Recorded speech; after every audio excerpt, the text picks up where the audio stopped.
Hello there. Welcome to SnoozeBae. I am Millie, and I'll be guiding you tonight. Every story here is curated with the intention to help the body soften, the mind slow down, and drift you to sleep gently and effortlessly. Before we begin, make sure to subscribe to my channel, so these sleep stories are easy to find whenever you're ready to drift off again. Tonight, we're traveling somewhere most people will never find. A place that doesn't advertise itself or appear on any map you can buy. Deep in the remote fjords of Chilean Patagonia, where black granite mountains rise straight from glacial waters, and the wind carries secrets older than language, there sits a beautiful houseboat, anchored in a hidden inlet. This place finds you, not the other way around. There's a blog online called Places That Remember You, written by someone who only signs her posts with the letter M. At the end of one particular post about this houseboat, there's a simple form with just 3 questions. Your name, your email, and what weighs on you right now. If you fill it out honestly, if your words carry real weight, you might receive an invitation within a week. Not everyone does, but those who do speak about what happened there, how something inside them shifted, how rest finally felt possible again. Tonight we're traveling with someone who found that blog on a sleepless Thursday night. His name is Jamie. He's 37 years old, with tired eyes and a life that fell apart 6 months ago. He filled out that form at 3 a.m. because he had nothing left to lose. 5 days later, an invitation came. So let's follow Jamie to the edge of the world tonight. Let's see if this place really is as magical as the blog promises. Let's discover together what happens when you finally let yourself be held by something bigger than effort. But first, let's make sure your body is ready to rest. Take a moment right now to settle yourself completely. Adjust your pillow so your head rests without strain. Let your arms fall wherever they want to fall. Let your legs stretch long or bend if your back needs that support. Close your eyes now if they're not already closed. Take one slow, deep breath in through your nose. Hold it gently at the top. Release it through your mouth with a soft sigh. Let your whole body soften as that breath leaves. One more breath like that. In through your nose. Hold. Release everything with your exhale. Beautiful. Now let your breath find its own natural rhythm. Bring your attention to your face. Let your forehead be smooth. Let your jaw hang loose and heavy. Let your whole face soften like you've just exhaled the last word you needed to say today. Let your shoulders drop down away from your ears. Let your neck lengthen, your arms rest, and your hands open naturally with fingers uncurling. Let your chest soften and your heart feel held. Let your belly relax completely. Let your lower back release into whatever holds you beneath. Allow your hips to settle. Let your legs become heavy. Allow your feet rest completely with toes spreading gently. Feel your whole body held, safe, and ready. Your body knows how to rest. Let it show you now. Now, let's travel together to the edge of the world. Jamie found the blog on a Thursday night in late March, when Seattle had been drowning in rain for 12 days straight. The kind of rain that erases color from the world and makes you forget what sunlight feels like on your skin. He'd been awake since 2 a.m. This was normal now. Had been normal for 6 months. ever since his architecture firm collapsed and took his entire identity with it. Most nights, he lay in bed staring at the ceiling, his mind circling the same thoughts over and over. What he should have done differently, what he'd missed, how he'd let everyone down. By 3:30, he'd given up on sleep entirely. Made coffee he didn't want. Opened his laptop at the kitchen table. Started searching for answers that he knew didn't exist online. Career change strategies, burnout recovery, starting over at 37. The articles all said the same useless things. Find your passion. Practice self-care. Give it time. He clicked through forum after forum, reading stories from other people whose lives had imploded. Most of them were trying to sound optimistic, while the exhaustion bled through every word.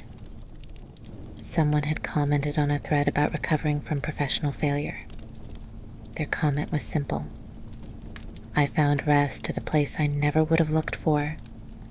Here's where I started. The link led to a blog. The blog had a cream-colored background and plain black text. No advertisements cluttering the sides. No pop-ups demanding his email. Just words written with the kind of honesty that makes you stop scrolling and actually read. The blog was called Places That Remember You. The subtitle said, Locations around the world that seem to recognize when someone needs them. Jamie scrolled through several posts. One about a silent monastery in Portugal where you could stay for a week without speaking. Another about a shepherd's cottage in Scotland where the only company was wind and distant sheep. Each post felt like reading someone's private journal, intimate and true. Then he found the post about the houseboat. It was written by someone who signed only as M. She described arriving at a houseboat in Chilean Patagonia after her marriage ended. She spent 3 days there, learning what it meant to stop fighting rest. She wrote about warm volcanic clay, about smooth black stones, where you carved one true word, about burning letters to your younger self, and more. The writing hit something deep in Jamie's chest, something that had been locked tight for months. At the end of the post, there was a form, just 3 blank fields, name, email, and one question in plain text. What weighs on you right now? Below the form, M had written this. If you answer honestly, if your words come from something real and heavy, you might receive an invitation within 3 to 7 days. Not everyone does. The houseboat knows who needs it. If an invitation comes, trust it. Go. Let that place hold you the way it held me. Jamie stared at the empty text box. The cursor blinked. What weighs on you right now? His first instinct was to write something manageable, something that sounded like a normal problem with a normal solution. Financial stress from unemployment, uncertainty about career direction, things that happen to people all the time. But at 3:45 in the morning, sitting alone in his dark apartment with rain hammering the windows, he was too tired to pretend anymore. So he wrote the truth. I spent 10 years building something I believed mattered deeply. It disappeared in 6 months through circumstances I couldn't control. Now, I don't know who I am when I'm not being useful to someone. I don't know how to rest. I don't even know what rest means anymore. I'm so tired of pretending I'm handling this better than I am. He hit submit before he could delete it. Closed the laptop. Finally felt tired enough to sleep. He fell asleep on his couch as gray dawn light crept through the windows. 5 days later, While Jamie sat in a coffee shop pretending to update his resume, an email arrived. Subject line said simply, "Invitation. You've been invited to rest at the houseboat in Patagonia. If you can come, your ferry departs Puerto Natales on April 6th at 7 in the morning. Coordinates below. Bring warm clothes and an open heart. Leave your phone expectations behind. There's no cost. Just come. The houseboat will hold you. Let it." Luz. Jamie stared at his phone screen. Coffee shop noise faded to nothing. His logical mind immediately started listing reasons this was impossible. He couldn't afford a flight to Chile. This could be dangerous. He didn't even know this person. But underneath all that logic was something quieter. Something that felt almost like hope. Like maybe if he went far enough away from everything he'd been trying to hold together, he might finally figure out who he was without all of it. That night, he bought a plane ticket to Punta Arenas. He didn't tell anyone where he was going, just said he needed time away to think. 3 days later, Jamie flew south over the Pacific Ocean. Watched the landscape below change from green to brown to white as they crossed into Chile's glacier country. He landed in Punta Arenas at dusk, took a bus north along rough coastal roads to Puerto Natales, a small town perched at the edge of Ultima Esperanza Sound. The name meant last hope. Jamie thought that was fitting. He stayed one night in a bare hostel room, barely sleeping. The next morning, he woke before dawn, dressed in layers, and walked down to the ferry dock as first light broke over eastern mountains. The ferry was exactly what you'd expect for remote Patagonian transport. Maybe 40 feet long with a weathered white hull, small enclosed cabin up front, open deck at the back with metal benches. The name painted on the side in faded blue letters read, Ventisquero, Glacier. Jamie was the only passenger that morning. The captain was maybe 65, with deeply tanned skin and hands that looked like they'd worked with rope and water for 50 years. He nodded at Jamie, but didn't speak, just gestured to the benches and said in accented English, 3 hours, sit anywhere. The engine rumbled to life. They pulled away from the dock slowly. Puerto Natales disappeared behind them as they headed south into the maze of channels and fjords that cut through Patagonia, like veins through ancient stone. The wind hit Jamie immediately, cold and sharp and smelling like salt, like something mineral and clean that had never touched cities or cars. He pulled his canvas jacket tight and sat on a metal bench, watching the town vanish around a bend. The water was dark gray, almost black, reflecting heavy clouds. Every few minutes a wave hit the hull and sent cold spray across the deck, misting Jamie's face with glacier water that tasted faintly of stone and ice. No other boats anywhere. No houses. Just endless water and black cliffs rising straight up on either side. Some crowned with snow. Others bare rock carved smooth by 10,000 years of wind and ice. The silence was enormous. Just engine, wind, and occasional seabirds wheeling overhead. Jamie pulled out his phone from habit. No signal. No bars. Nothing. He checked twice more in 20 minutes, then put it away and stopped checking. There was something relieving about it. The way everything just dropped away once he got far enough from shore. All the emails he hadn't answered. All the applications are pending. All the people who might need something. None of it could reach him here. The ferry moved steadily south through twisting channels. Each bend revealed another stretch of dark water and stone. The mountains grew taller. Snow appeared lower on their slopes. The water grew calmer, protected from ocean swells by the labyrinth of islands. After an hour, Jamie saw his first glacier. It appeared suddenly around a bend.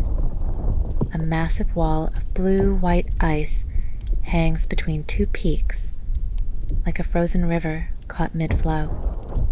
Even from a distance, you could see cracks running through it, lines of deep blue where the ice split and reformed. Small chunks floated in the channel like glowing sculptures. The glacier made sounds, creaks and groans, and occasional cracks that echoed off cliffs like thunder. It was breathing. This thing that looked solid was actually moving, flowing, alive. They continued south. Channels narrowed. Water calmed.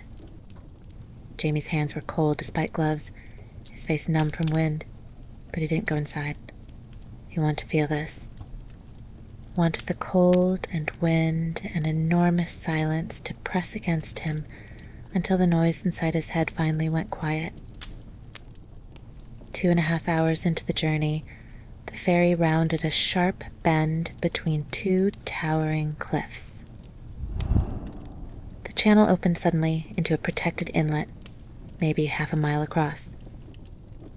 The water here was completely calm, smooth as dark glass, reflecting gray the sky and mountains like a perfect mirror. And there, anchored in the center, was the houseboat. The houseboat was beautiful in a way that made Jamie's chest tighten. Not small like he'd imagined. Medium-sized and elegant. Maybe 50 feet long and 20 feet wide. Built from rich dark wood that looked like teak or mahogany.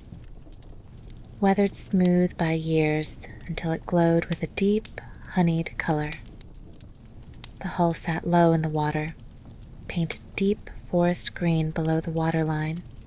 The structure rose 2 levels, connected by an external wooden staircase. The main level had a covered deck wrapping all 4 sides, maybe 6 feet wide. Rope and vertical posts made elegant railings. Large windows lined the interior walls, their thick old glass warping the view slightly, making everything inside shimmer. Warm, golden light glowed from within. The upper level was smaller, like a sleeping loft or observation deck. 3 sides open to the air with canvas curtains that could close for weather. From there, you could see the entire inlet, mountains rising on all sides.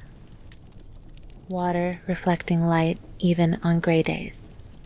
What made the houseboat truly beautiful was how it sat in the water, moving with a gentle current, swaying almost imperceptibly, like it was breathing with the tide. It looked like it belonged here, like it had always been here and always would be.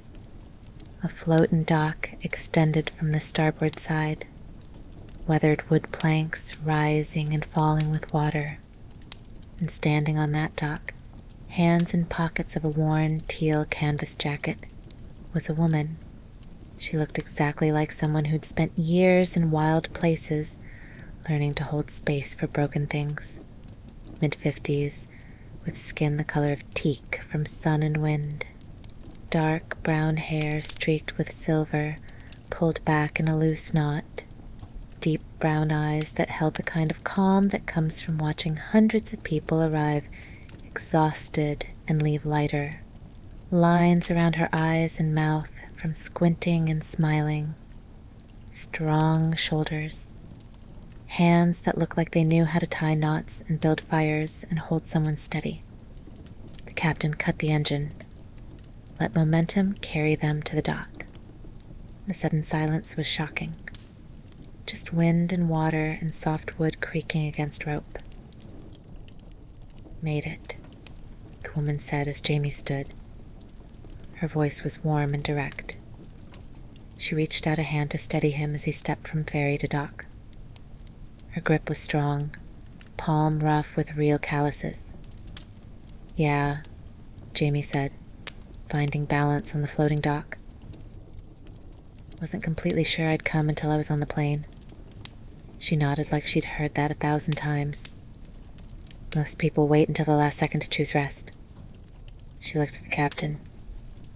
"Gracias, Carlos. 2 semanas?" The captain nodded. 2 weeks. Jamie would be here 2 weeks. That suddenly felt like forever. "Come on," she said. "Let's get you warm and fed." She walked ahead down the dock onto the houseboat's main deck. The wood under Jamie's feet was smooth and warm even through his boots. The boat moved gently beneath them. That constant, subtle swaying that made you walk with soft knees, moving with water instead of fighting it. Luz slid open a glass door. Jamie followed. Warmth hit him immediately. The interior was even more beautiful than outside. One open space, maybe 30 feet long and 15 feet wide. Windows on 3 sides letting in soft gray light. Ceiling made of the same dark wood with exposed beams running across. From those beams hung copper lanterns with warm Edison bulbs, filling the space with golden light that made everything feel safe.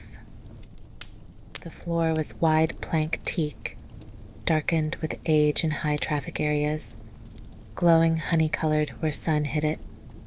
Beautiful woven rugs and earth tones covered center areas, their patterns handmade and intricate. On the left sat a large cast-iron wood stove, black and heavy, radiating heat you could feel across the room. Neat stack of split wood beside it.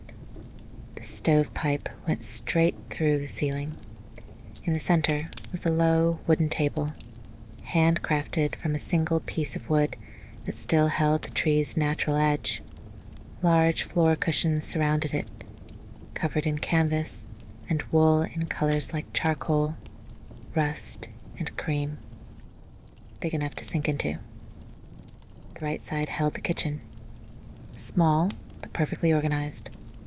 Open shelving made from reclaimed wood held mismatched dishes and bowls, all beautiful in their variety. Glass jars lined one shelf filled with dried herbs and loose tea leaves. Small propane burner on a wooden counter next to a deep ceramic sink. Copper pots hung from wall hooks. On the counter sat a hammered copper kettle that looked ancient and beloved. What made the space alive were small details. Dried flowers hung upside down from beams, colors faded to soft browns. Books with worn spines lined a shelf in Spanish and English. Candles sat in holders made from beach stones. Binoculars rested on the windowsill facing the mountains. Everything had a place, everything chosen with intention. "Sit," Luz said, gesturing to cushions. "I'll make tea." Jamie lowered his backpack and sat on a large cushion. It was softer than expected, filled with something that gave beneath his weight, but still held him. The boat rocked gently. He felt his body starting to relax in ways it hadn't in months. Luz moved through the kitchen with practiced ease. Filled the kettle from a large glass water jar, lit the propane burner with a long match, pulled down 2 ceramic mugs, one deep blue, one forest green, spooned loose tea into a metal strainer.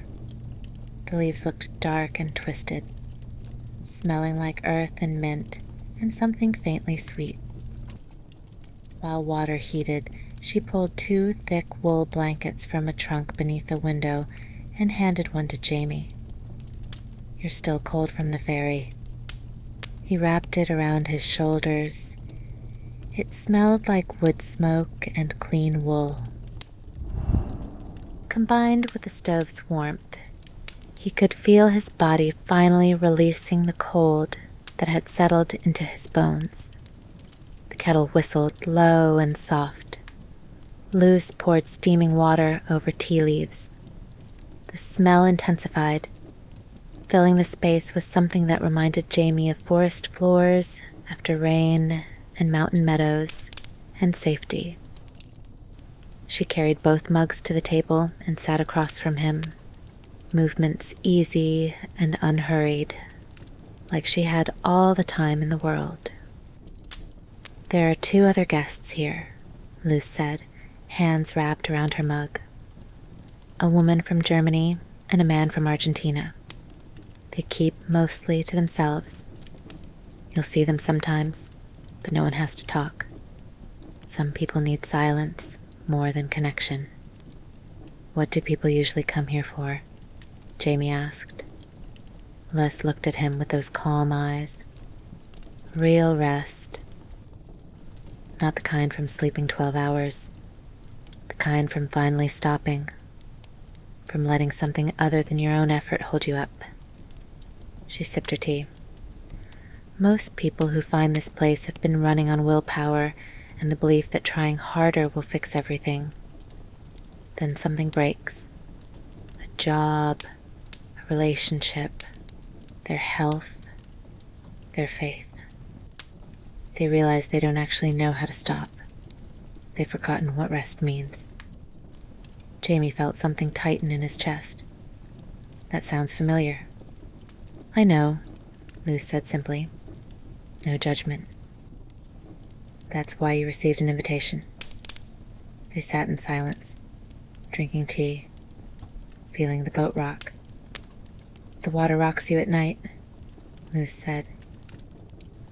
"First night feels strange. Your body has to learn to move with it instead of staying still.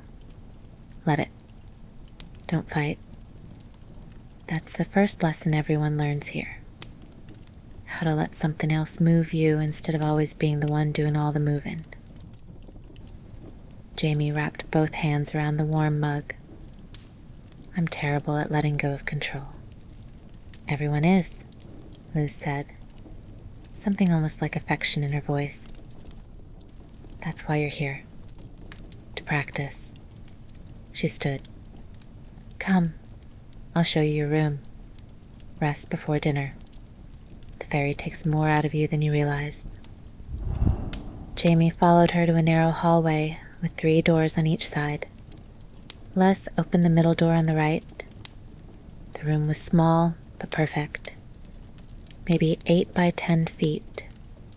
Single narrow window looking toward the mountains. Built-in bed frame with thick mattress covered in white linen and a heavy charcoal wool blanket. A small wooden shelf on the wall held a candle and a glass. That was everything. No closet. No dresser. No mirror. No clock. Just bed, window, candle. "Your room," Luz said. "Dinner is when light fades, around 7. If you're asleep, I won't wake you." She left, sliding the door closed softly. Jamie set his backpack down and sat in the bed. The mattress was firm but comfortable. He lay down fully clothed and pulled the wool blanket over himself. Through the window, he could see mountains and water and sky, all moving slightly with the boat's gentle rockin', back and forth, like being held. His eyes felt heavy. The tea, the warmth, the 3 hours of cold wind, 3 days of traveling, 6 months of barely sleeping. All of it caught up at once. He closed his eyes. The boat rocked. Water whispered against the hull.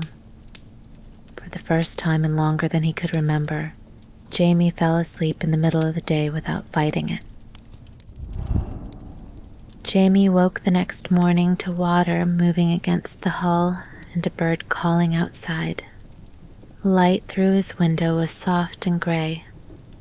That dawn light when the sun hasn't cleared the mountain peaks yet, but the sky knows it's coming, He lay there feeling the gentle rocking, noticing how his body had already learned to move with it during the night. He'd woken a few times in darkness, briefly confused, but each time the rocking pulled him back under into dreamless sleep. Soft knock on his door. "Jamie?" Luz's voice came through the woods, quiet but clear. "Leaving in 30 minutes if you'd like to come." He sat up, running his hands through his hair. "Where?" "Somewhere to help with that tightness in your shoulders." He could hear the smile in her voice. 30 minutes later, Jamie followed Luz down a wooden ramp connecting the dock to shore. 2 other guests walked ahead. A woman who looked 40-something with short gray hair and a green rain jacket. A man, maybe 60, with a weathered face and quiet eyes, wearing layers of wool. Neither had spoken to Jamie yet. He appreciated that. The shoreline was rocky, covered in smooth stones that clicked and shifted under boots. They followed a faint trail into dense forest, covering the lower mountain slopes. The forest was unlike anything Jamie had seen. The trees were southern beech. Luz explained as they walked, shaped by centuries of wind into stunted, twisted forms that looked like wild bonsai. Thick, gnarled trunks covered in moss and lichen, glowing bright green. Branches reaching at strange angles, some growing nearly horizontal before turning upward, as if they'd learned to bend with wind instead of fighting it. The ground was soft and spongy, carpeted with decades of decomposing leaves and moss, so thick it felt like walking on memory foam. The air smelled rich and alive, damp earth, growing things, faint mineral smell of stone. They walked in silence for 20 minutes, the trail winding gradually upward, crossing small streams running cold and clear over smooth rocks. Jamie noticed how quiet his mind had become. Usually when he walked, his brain was full of lists and worries. But here, surrounded by ancient trees and unfamiliar birdsong and distant water, his thoughts slowed down, spaced themselves out, became less urgent. The forest began opening, trees thinning, more light coming through. Then they emerged onto a small crescent of beach tucked into a protected cove. But this wasn't a normal beach. The ground wasn't sand. It was volcanic clay, dark brown, almost black, with a texture somewhere between wet pottery clay and thick mud. It gleamed in morning light, still wet from the tide that had recently retreated.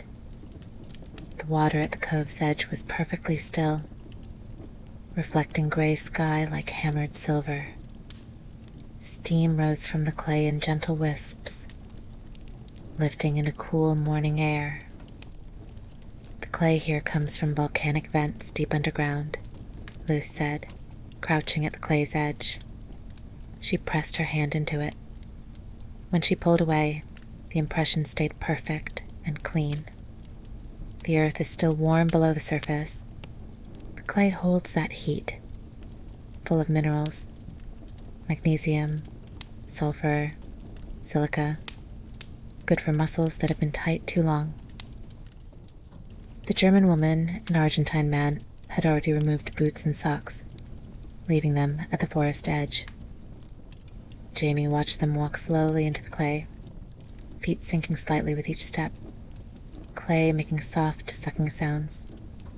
They waded to where it was deepest, maybe 20 feet from shore, and sat down slowly, carefully, letting clay rise around legs, hips, lower backs. The woman closed her eyes and tipped her head back. The man let out a long, slow breath Jamie could hear from shore. Luz looked at Jamie. "You don't have to talk in there. Don't have to think about anything. Just sit and let the earth hold your weight. Can you do that?" Jamie nodded. He sat on a smooth rock and unlaced his boots, pulled off socks, rolled pants to knees. Morning air was cold on his bare feet and calves. He stood and walked toward the clay. The first step was startling. Clay was cool on surface, but warm underneath. Incredibly smooth, like touching velvet or very fine powder mixed with warm water. It pulled gently at his feet as he walked, as if wanting him to slow down, move more deliberately, notice each step. He walked to where the others sat, maybe 15 feet from shore, where clay was deep enough. He lowered himself carefully. Clay rose around him, warm and dense and heavy. The sensation was unlike anything he'd ever felt. Clay molded exactly to the shape of his body, his hips, backs of thighs, lower back, tailbone. It held him with even pressure all around, like being hugged by the earth itself. Warmth seeped into his muscles slowly, moving deeper than heat from hot bath or heating pad, penetrating all the way to joints where he'd been holding tension so long he'd forgotten it was there. Clay smelled like minerals and rain, and something ancient and clean, never touched by pollution or cities or human worry. Jamie closed his eyes and let his head tip back. Sky above was gray with low clouds, moving slowly west to east. A bird circled high overhead, riding wind. She'd sat in clay a few feet to Jamie's left, sinking with ease. Don't try to fix it. Just notice. Let heat and weight do the work. Jamie scanned his body mentally. Shoulders, definitely. Tight across the tops.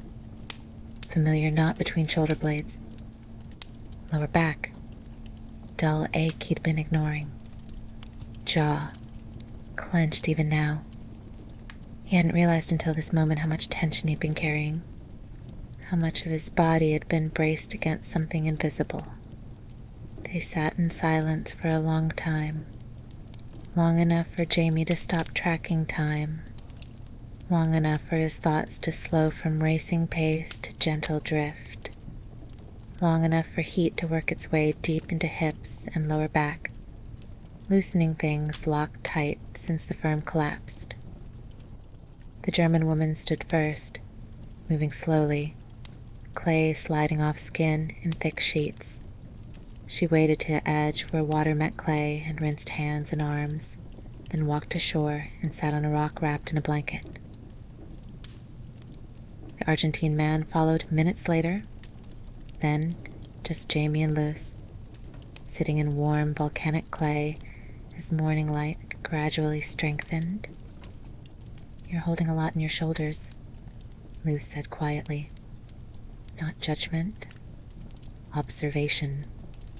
Jamie nodded. Yeah, didn't really notice how much until now. Most people don't, she said. You spend so long holding yourself upright, bracing against whatever you're afraid might knock you down. It starts feeling normal. You forget what not being tense feels like. They sat with that. When did your firm close? Luz asked. 6 months ago. October. And you've been trying to fix it ever since. Jamie opened his eyes and looked at her. How did you know? Luz smiled, a small lift at one corner. Because you're here. People who come here are the ones who've been trying to hold everything together until they can't anymore. The ones who've forgotten how to let anyone else carry some weight. Jamie looked down at his hands half buried in dark clay. His fingers had made small trenches without him realizing. I keep thinking if I'd seen it coming earlier, pushed harder on funding, chosen a different project, maybe it wouldn't have collapsed. Maybe, Luz said evenly, not trying to convince him of anything. Or maybe it was always going to collapse, and there was nothing you could have done. Either way, it's done now. So the question isn't what you should have done. The question is what you'll do with the fact that you're still here, and that firm isn't. Jamie felt something tighten in his throat. I don't know how to be someone who's not useful. My whole identity was wrapped up in solving problems and creating things, being the person everyone came to for help. Without that, I don't know who I am. Luz was quiet for a long moment, looking at still water. The earth doesn't care if you're useful, she said finally. It's holding you right now, not because you earned it, or because you're productive. It's holding you just because you're here. That's enough. Jamie sat with that, feeling the weight and warmth of clay, feeling how completely it held him without asking anything in return. They stayed like that for another stretch of time, not talking, just sitting, breathing, being held. Finally, Luz stood slowly, clay sliding off arms and legs. Time to rinse. She led Jamie to the cove's edge where water was deeper and clearer. It's cold, but you'll feel more awake after than you have in months. She waded in first, moving slowly until water reached her waist, then ducked under completely. When she came up, clay was gone, washed away, and her skin looked bright and alive. Jamie followed. Cold hit him like a slap, stealing his breath, shocking every nerve awake. He gasped and his whole body wanted to retreat, but he made himself go deeper, made himself duck under, and when he came up, the cold was so intense and clarifying that for a moment his mind was completely empty. No thoughts, no worry, just pure cold and sharp, clean feeling of being absolutely present in his body. When he climbed out, shivering, Luz wrapped a thick wool blanket around his shoulders. His skin tingled. Breath came fast. But underneath the cold, he felt lighter, looser, like something locked tight in his body had finally released. How do you feel? Luz asked. Jamie took a moment to check. Lighter. Definitely lighter. Luz smiled. Good. That's exactly right. That evening, as sun began its slow descent behind western mountains and sky turned from gray to deep blue, Luz built a fire on the main deck. She dragged out a circular metal fire pit from storage, maybe 3 feet across, with grated bottom for airflow, filled it with driftwood collected from shores around the inlet, pieces weathered silver gray and smooth, twisted into strange shapes by years of water and wind. The fire caught quickly once lit, flames crackling and popping, sending sparks upward into darkening sky before winking out. Wood smoke drifted across water, mixing with salt air and cool mineral smell from mountains. Jamie sat on one of the low wooden benches, arranged in a half circle around the fire. Thick wool blanket draped over his shoulders. The German woman sat on his left, Argentine man on his right, both quiet and still, faces lit orange and gold by firelight. Temperature had dropped with sunset. Jamie's breath made small clouds. The fire's heat reached him in waves, warming his face and hands, making cold air at his back feel sharper by contrast.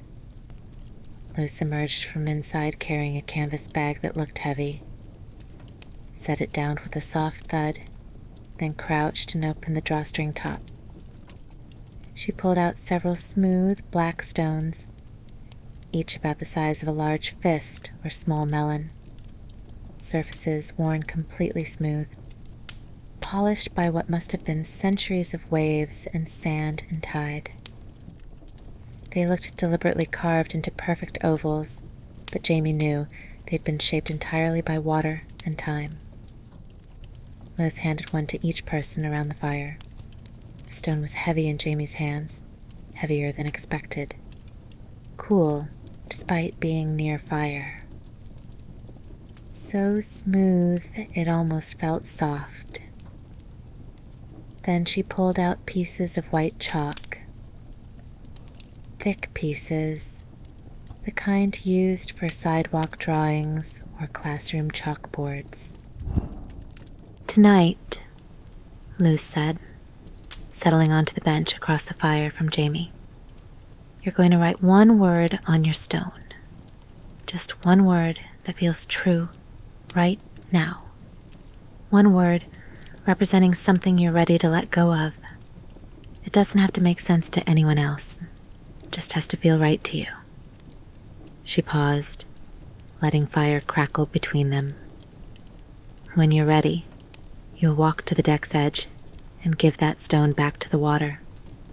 You'll watch it sink, and you won't get it back. That's the important part." Jamie turned the stone over in his hands, ran his fingers across its smooth surface, feeling every curve and contour. It was heavier than any stone he'd held, dense like it had been compressed deep underground for thousands of years. Firelight reflected off it in strange ways, making parts glow orange while others stayed black as night. He picked up chalk. Fire popped loudly, sending sparks shower upward. The German woman was already writing on her stone, face calm and focused. The Argentine man held his stone in both hands, staring at it like it might tell him what to write. Jamie thought about all the words he could choose. Failure, shame, guilt, exhaustion, worthless. All felt true, but none felt complete. He sat with chalk hovering over stone for a long time, longer than the others, until Luz spoke again. "There's no wrong word," she said softly. "Just the true one. Useful." He wrote it in careful block letters across the widest part of the stone. White chalk stood out starkly against black surface, glowing in firelight. He stared at it for a long time, feeling the truth of that single word settle into his chest like a stone dropping into still water. Luz leaned forward slightly, eyes catching light. "That's a hard one to release." "Yeah," Jamie said, voice barely above whisper. "I built my whole life around being useful. Clients needed designs, employees needed direction, investors needed results. My parents needed me to be the successful one. For 10 years, being useful was who I was. Now that no one needs anything from me, I don't know what I'm supposed to be." Luz poked the fire with a long stick, rearranging burning wood. Sparks flew upward in bright shower, rising into darkening sky before disappearing. "The water doesn't need anything from you," she said. "It doesn't care if you're useful or productive. It doesn't measure your worth by what you can give it. It just receives you, exactly as you are. That's enough." Jamie looked down at the word on his stone again. Useful. He traced the letters with his fingertip, feeling slight texture of chalk against smoothness of stone. Something tightened in his chest. Something there so long he barely noticed it anymore. "What if there's nothing left when I let this go?" he asked. Luz met his eyes across fire. Her face was calm, illuminated by dancing orange light. "Then you'll find out what was always there underneath. You don't have to be useful to be held by this place. The water proves that every day." The German woman stood first, walked slowly to the deck's edge where water lapped softly against hull, held her stone out over dark water for a long moment, then opened her hand. It dropped with a quiet splash, wobbling slightly as it sank, disappearing into black water without trace. The Argentine man went next. His stone made a deeper sound when it hit water, sinking faster, like it was glad to be going home. Then Jamie's turn. He stood slowly, wool blanket still around shoulders, stone heavy in right hand, walked to the very deck edge where wood met water. The houseboat rocked gently beneath him, that constant soothing motion he'd started to crave. He held the stone out over water. Surface below was perfectly still, reflecting fragments of starlight and firelight in shimmering pieces. He could see his own reflection faintly in darkness, face half lit by fire behind him. For a long moment, he stood there.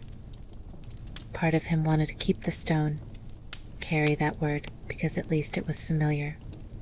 At least it was something he understood. But another part, quieter but growing stronger, knew that word had been weighing him down longer than he realized. He opened his hand. The stone fell, hit water with soft plop, wobbled once, then sank straight down through black water. Jamie watched ripples spread outward, watched a place where the stone disappeared until water went still again, smooth as glass. Gone. Luz put one hand lightly on his shoulder. "It's done now," she said softly. "You don't get it back. That's how it works." Jamie nodded, still staring at water. He felt hollowed out, strangely empty, but not in a bad way. Like someone had carved away a piece of stone blocking light. And now there was space where there hadn't been space before. They stood there together for another minute, just listening to water and fire.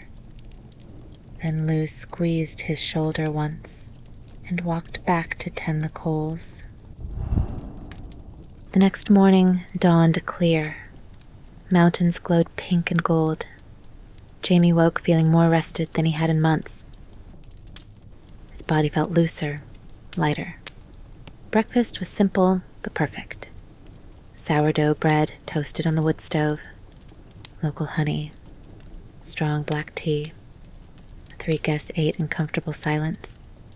After breakfast, Luz handed Jamie thick cream paper and a fountain pen. "Today's different," she said. "Write a letter to your younger self, the one who's still afraid. Tell him what you know now." Jamie stared at the blank paper. "I don't know if I have anything worth telling him." Luz smiled. "Then tell him that. Tell him you're still figuring things out." Jamie sat with the pen for a long time, thinking about all the versions of himself. 22 and certain about success. 27, working 18-hour days. 35, celebrating when his firm turned profit. In the last 6 months, watching everything disappear. Finally, he wrote, "You're not broken. You're not failing. You're becoming something different than what you thought success would look like. The world won't end if you rest. Your worth isn't measured by how much you produce. It's measured by the fact that you exist. You're allowed to not know. You're allowed to rest. Let that be true." He folded a letter. Luz brought a small clay bowl and a wooden match. When you burn it, the smoke carries your truth forward. Jamie struck the match and touched it to the paper. Flames consumed the words, turning them to ash and smoke that rose and disappeared. "Smoke rises," Luz said quietly. "It doesn't stay trapped. It moves forward. So does your truth." Jamie felt lighter, like something had finally been given permission to leave. That night, Jamie sat on the deck, wrapped in wool. The fjord was glassy black, reflecting stars perfectly. Luz brought tea and sat beside him. "How did you end up here?" Jamie asked. "I grew up in a fishing village," Luz said. "Left for the city, became a teacher. But something was always wrong, like wearing clothes that didn't fit. My father got sick. I came back. He died. I stayed. The city never felt like home. This did. I've been fighting rest my whole life, Jamie said quietly. Most people do, Luz said. Rest feels like failure when you've been taught your worth depends on productivity. But real rest is learning to trust you're held anyway, by something bigger than effort. Like the clay held me, Jamie said. Exactly. The clay didn't ask if you'd earned it. It just held you. That's what rest is. They sat until Jamie's eyes were heavy. You should sleep, Luz said softly. Jamie made his way to his room. The houseboat rocked gently. He slid open his door. The candle flickered. He crawled beneath the covers. Through the window, starlight reflected on black water. Mountains stood silent. The houseboat rocked slowly, rhythmically, like the strongest arms holding a child safe. Jamie closed his eyes. His breathing slowed to match the boat's motion. The weight of 6 months lifted, carried away. His shoulders released. His jaw went slack. His whole body sank into rest. Sleep came easily, deep and dreamless, held completely by water and wood and stars, held by something bigger than effort. Just like Jamie discovered on that houseboat, you can discover rest right here tonight. You don't need to travel to the edge of the world. Everything you need is already here. Your body has carried you faithfully through so much. Tonight, it asks only one thing. Stop. Just for now. Let it be held. Let your shoulders drop. Let your jaw hang loose. Let your breath move slow and easy. You're safe here, held by everything beneath and around you. No earning required. You're allowed to rest exactly as you are. Tired. Human. Deserving of peace. Let yourself drift now, held by water deeper than worry, held by mountains older than fear. Let your mind soften. Let your body sink. Let sleep find you. Allow your breath to slow down even more now. Breathe in slowly through your nose, letting the air fill your lungs naturally, and breathe out even more slowly through your mouth, releasing everything you've been holding, everything that doesn't serve you anymore.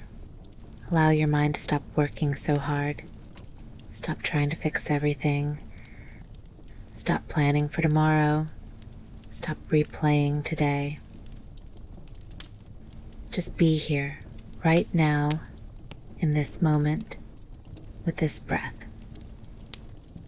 Imagine writing down everything you've been carrying that's not yours to carry anymore.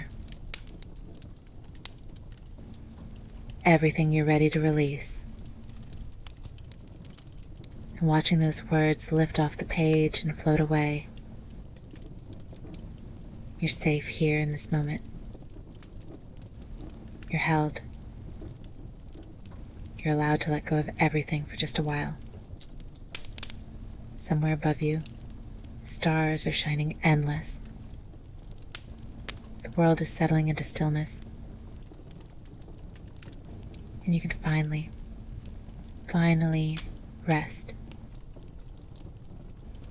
You've earned this. You've worked so hard.